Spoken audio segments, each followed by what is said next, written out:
یا غوث یا خواجہ یا وارث یا فرید حق فرید یا صابر حق صابر کے نعرے ضائع نہیں جائیں گے. یہ محبتیں کرنا، یہ پیار کرنا، یہ الفتیں کرنا ضائع نہیں جائے گا. جب وہ کہیں گے مولا ہم سے پیار کرنے والے، اللہ فرمائے گا ان کا بھی ہاتھ پکڑو اور ہاتھ پکڑ کے لے جاؤ. تو میرے آقا فرماتے ہیں پھر ہاتھ سے ہاتھ، ہاتھ سے ہاتھ، ہاتھ سے ہاتھ، ایک دوسرے کے ہاتھ ہاتھ کی زنجیر بنے گی گویا کے مفہوم کے طور پہ، اور ان سب کا ہاتھ پکڑ کر وہ جنت میں جا رہے ہوں گے. تو اتنی بڑی تعداد میں جائیں گے کہ جنت کا دروازہ چر چر کرنے لگے گا اور ان کے بازو ایک دوسرے کے بازو سے ٹکرائیں گے. آپ سے پوچھتا ہوں یہ ہاتھ سے ہاتھ، ہاتھ سے ہاتھ، ہاتھ سے ہاتھ کا کیا مطلب ہے؟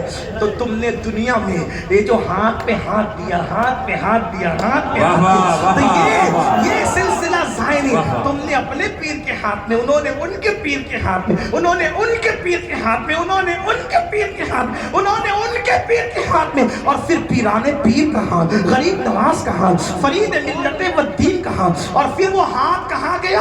امام حسین شہید کربلا کے ہاتھ. وہ ہاتھ کہاں گیا؟ مولا علی کے ہاتھ. وہ ہاتھ کہاں گیا؟ سید الانبیاء محمد رسول اللہ کے ہاتھ. اور اس ہاتھ کے بارے میں قرآن کہتا ہے ید اللہ فوق ایدی. یہ ہاتھوں کا سلسلہ ضائع نہیں جائے گا. ہاتھ پکڑ کر کے جنت میں داخل کیے جائیں گے. اس دن کیا مزے ہوں گے. اور پھر آپ نے سوچا، اب توجہ کرنا، آپ نے سوچا کہ اب غوث پاک نے تو 40 سال تک عشاء کے وضو سے فجر پڑھی، ہم نے تو نہیں پڑھی. عشاء کے وضو سے عشاء پڑھی، فجر کے وضو سے فجر پڑھی، ہم نے تو اتنا ہی کیا.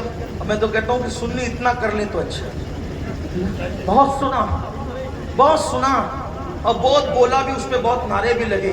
کیا 40 سال تک عشاء کے وضو سے فجر، ہر دن عشاء کا وضو کرتے تھے، اسی سے فجر پڑھتے تھے. صحیح ہے. میں نے کہا عبد القادر جیلانی نے یہ کیا، شیخ رضی اللہ تبارک و تعالی، تو قادری ہے نا، انہوں نے عشاء سے کے وضو سے فجر پڑھی، تو کم سے کم عشاء کے وضو سے عشاء پڑھا، واہ واہ، فجر کے وضو سے فجر.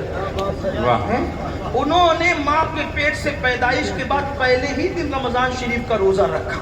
تو پیدا ہوتے نہ رکھ، بالغ ہونے کے بعد تو رکھ. واہ واہ، بہت بہترین، واہ. وہ ماں کے پیٹ سے حافظ قرآن پیدا ہوئے، تو حافظ قرآن نہ پیدا ہو، پیدا ہونے کے بعد نہ حافظ بن، کم سے کم دیکھ کے تو قرآن پڑھنا سیکھا. تو موبائل چلانا سیکھا، تو کمپیوٹر چلانا سیکھا میرے بھائی، تو قرآن پڑھنا کیوں؟ کتنوں کو قرآن پڑھنا آتا ہے؟ ہاتھ نہیں اٹھانا. میں مجمع میں ذلیل کرنے نہیں آیا کسی. میرے حضور کا ایک ایک امتی، میرے آقا نے فرمایا میرے امتی کی عزت کعبے سے زیادہ بڑھ کر ہے، اس لیے میں تمہیں ذلیل کرنے نہیں آیا میرے بھائی. لیکن اپنے آپ میں ڈوب کر کے سوچو مسلمانوں، کمپیوٹر چلانا سیکھ گئے، موبائل چلانا سیکھ گئے، بائک چلانا سیکھ گئے، کار چلانا، قرآن پڑھنا سیکھا، اللہ کی کتاب سیکھا. اگر دنیا میں تم نے قرآن پڑھنا نہیں سیکھا، قیامت کے دن اندھے اٹھائے جاؤ. بزرگوں نے فرمایا قیامت میں اندھے اٹھنے کے لیے تیار ہو جاؤ. جو دنیا میں انڈا، اس کا کیا انجام ہوتا ہے، جو قیامت میں اندھا ہوگا اس کا کیا انجام.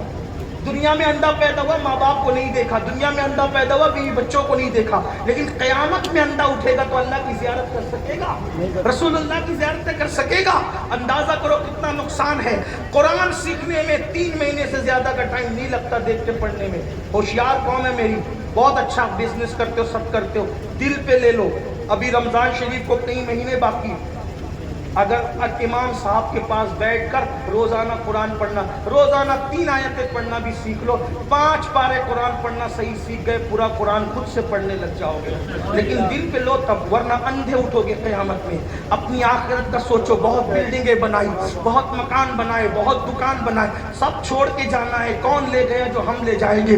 قرآن کہتا ہے لا تنس نصیبک من الدنیا، دنیا سے اپنے نصیب کا مت بھولو، سوائے کفن کے کچھ نہیں لے جاؤ گے. ٹاٹا برلا بھی اگر بن گئے نا تم، جو حالانکہ بن نہیں سکتے، ظاہر میں کہہ رہا ہوں، حالانکہ ٹاٹا برلا کی عزت اور حیثیت کیا ہے؟